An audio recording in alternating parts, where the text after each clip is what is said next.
তুমি এখন কি পিঁপড়ে ধরছে? চলো না, এখানে তোমার কাটা লাগবে না, চলো ওইখানে যে কুমড়া শাক হয়েছে সেখানে যাই আমরা। এখানেই আবার লাগবে না। একটা খুশা বলতেছে পিঁপড়ে বেশি ধরছে দেখি, একদম কাটবি ফেলেছে। চলো এখানে না, এখানে না, চলো এই যে দেখো কত কুমড়া শাক হচ্ছে। এখানে অনেক পিঁপড়ে, চলো এখানে কাটি। ওয়াও, দেখছো কত কুমড়া শাক হচ্ছে।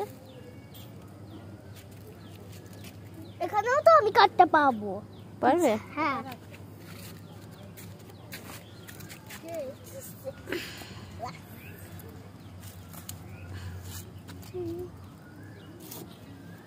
দেখেছো তোমরা?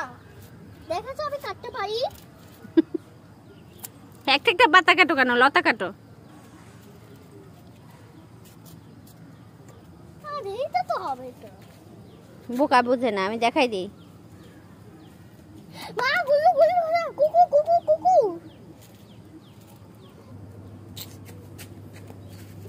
নাও উঠে দাও। আমি ধরতেই পারবো না মা। আও করতে হবে। দাঁড়া আমি কেটে নিয়ে দিচ্ছি, ধরো এটা, ধরো ওটা ধরো, আমি কেটে নিয়ে দিচ্ছি।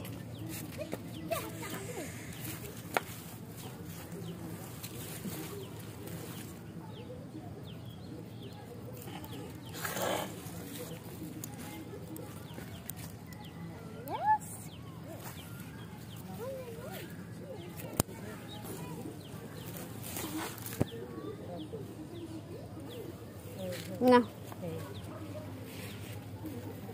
এই দাও তো এটা, শুধু ঢাকো, রাখো এটা, রাখো এটা, রাখো, রাখো বলি ওটা। দিতে এসি, ধরো।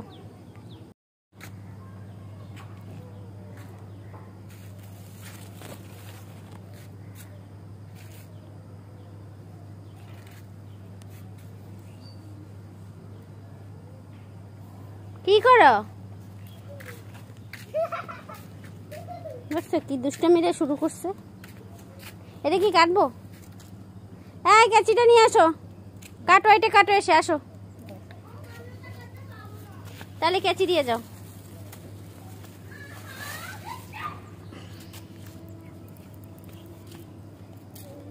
পিঁপড়া ধরবে? আমি দুনিয়ার পিঁপড়া, কি জোরে জোরে কামড় দেবো, দেবো না। এই না, আমাকেও কামিয়ে ফেলেছে। ধরো কাটবো, কোন দিয়ে নানুর হাতে দাও, নানুর হাতে দাও। এখানে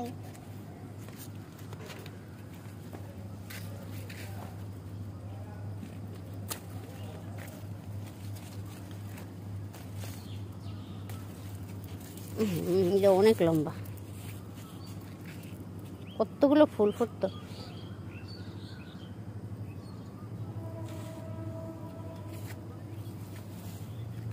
আর আছে এই পাশে মনে হয় একটা কানা গেছে, এই যে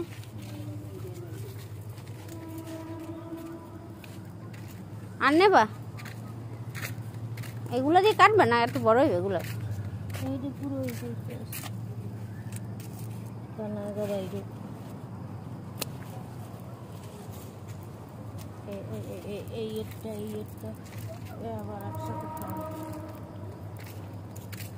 তরমুজ গাছও গজাইছে আবার কতগুলা।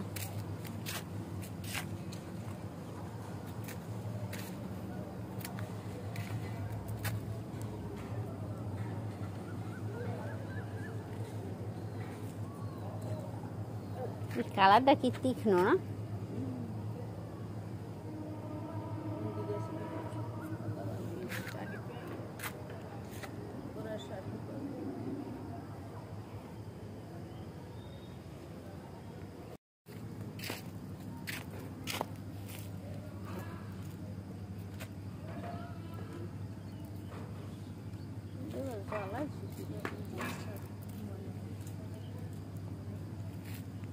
এটা কি গাছ বলো তো? এইটা এইটা এইটা ওটা? হ্যাঁ, এটা কি? এটা আমরা স্কুলে বসে, তো তোমাদের স্কুলে বসে একবার সাথে জাম আনতে গেছিলাম না, মনে আছে তোমার? সেই জামের বীজ পড়ে এতগুলো জাম গাছ হয়েছে, দেখছো? এগুলো, এটা হচ্ছে জাম গাছ। আর এইটা কি গাছ বলো তো? এটা আম গাছ। আচ্ছা, এটা তো আম গাছ, কিন্তু আম গাছের মাথায় এটা কি কি গাছ হয়েছে বলো তো? এটা মাটির আলু গাছ। মাটির আলু গাছ? হ্যাঁ, দেখো এটাও আম গাছ, মা অনেক লম্বা। কি বড় মাটির আলু গাছ হয়েছে দেখছো? এই দেখো মা, এটাও বই গেছে লম্বা, অনেক লম্বা। হ্যাঁ,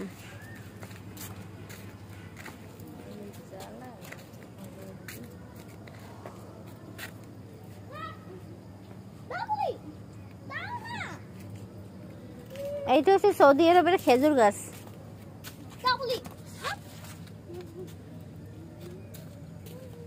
আলহামদুলিল্লাহ, বেশ ভালো পরিমাণে শাক আমরা পেয়েছি, এবং কুমড়ো শাক দিয়ে গরুর মাংসের রেসিপিটা কিন্তু আমার চ্যানেলে, প্রোফাইলে সব জায়গায় দেওয়া আছে, আপনারা দেখে নিতে পারেন চাইলে। আজকের রেসিপি দেখাবো না। আর আপনারা চাইলে কিন্তু আমরা যে মিষ্টি কুমড়া কিনে আনি, ওটার মধ্যে যদি একদম পাকা মিষ্টি কুমড়া হয়, তার মধ্যে বীজগুলো কিন্তু আমি শুকিয়ে রেখেই এরকম সারা বছর ব্যাপী কুমড়া শাক বাসায় চাষ করে খাই। আপনারাও চাইলে এটা করতে পারেন। আল্লাহ হাফেজ।